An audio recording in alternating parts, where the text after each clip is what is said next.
NDA English के अंदर जो क्वेश्चंस आते हैं आपके 50 क्वेश्चंस का पेपर पैटर्न होता है। पेपर के अंदर कौन कौन से क्वेश्चंस पूछे जाते हैं, किस तरीके के वेरिएशंस होते हैं, वो चीजें हम लोगों को पॉइंट वाइज क्लियर करनी है कि एनडीए का जब पेपर आता है तो एनडीए के पेपर के अंदर किन किन पॉइंट्स पे फोकस करना होता है, कैसे इस एग्जाम को क्वालिफाई कर सकते हैं। तो बात करते हैं बेसिकली इंग्लिश के बारे में। इंग्लिश के अंदर 3 पोर्शंस में डिवाइडेड सेक्शंस है। The first one is grammar, the second one is vocabulary, the third one is comprehension. अगर हम लोग ग्रामर क्वेश्चन की बात करें तो लगभग अप्रोक्सीमेट आप 20 क्वेश्चंस के आसपास ले सकते हो वैल्यूएशन इसका। और वोकैबुलरी के अंदर 20 क्वेश्चंस का सेटअप रहता है। किसी किसी पेपर में अगर आप पुराने पेपर उठा करके देखेंगे, आज से 4 साल 5 साल के पुराने पेपर्स में आप जाएंगे तो आप पाएंगे कि उसमें 5-5 क्वेश्चन भी पूछे गए कई बार।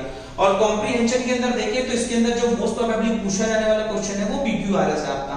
पैसेजेस शुरुआत में थे 2014, 15, 16 के पेपर्स में आप आएंगे तो वहां पे पैसेजेस दिखेंगे, बट रिसेंट के कुछ पेपर्स में आपको पैसेजेस की जगह पर पीक्यूआरएस दिखेंगे और नई चीज आपको दिखेगी इडियम्स एंड फ्रेजेस। तो बात करते हैं ग्रामर पोर्शन के अंदर। ग्रामर पोर्शन के अंदर क्या क्या चीजें आपसे पूछी जाती है जो बेसिकली आपको पढ़नी होती है। सबसे वास्ट पोर्शन आपका यही वाला पोर्शन है। इसके अंदर आपको सबसे ज्यादा ध्यान देना होता है। आपकी सबसे पहले तो पार्ट्स ऑफ स्पीच है जो 9 टाइप्स की है। फिर सेंटेंस इंप्रूवमेंट, इसी ग्रामर से रिलेटेड पूछे जाते हैं क्वेश्चन।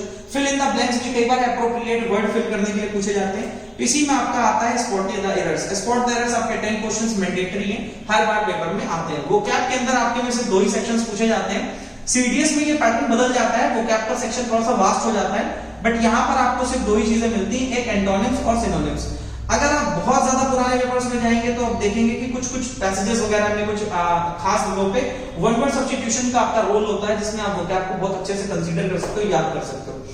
अनसीन पैसेजेस और अगर सीक्वेंस सीरीज और पीक्यूआरएस सेंटेंस अरेंजमेंट की बात करें तो इसमें पीक्यूआरएस आपसे स्पेसिफिकली पूछा जाता है, जिसमें आपके 10 क्वेश्चंस या 5 questions according to the paper set कैसे आ रहा है उसके ऊपर डिपेंड करता है। और एक जो लेटेस्ट पैटर्न है उसके अंदर लोगों को इडियम्स एंड फ्रेजेस हर हाल में मिलती है। लास्ट के 4-5 सालों को उठा करके देखेंगे तो इडियम्स एंड फ्रेजेस का एक अच्छा मॉड्यूल आपको पेपर में देखने को मिल जाएगा। तो this is all about your NDA set. और एनडीए की जगह पर अगर हम एयरफोर्स के अंदर जाते हैं तो उसके अंदर वास्टनेस ऑफ सिलेबस ज्यादा है, नंबर ऑफ क्वेश्चंस कम है। वहां 20 क्वेश्चंस आते हैं और सिलेबस लगभग चीजें यही होती हैं और सब में से एक एक क्वेश्चन उसमें से पूछा जाता है। Okay, then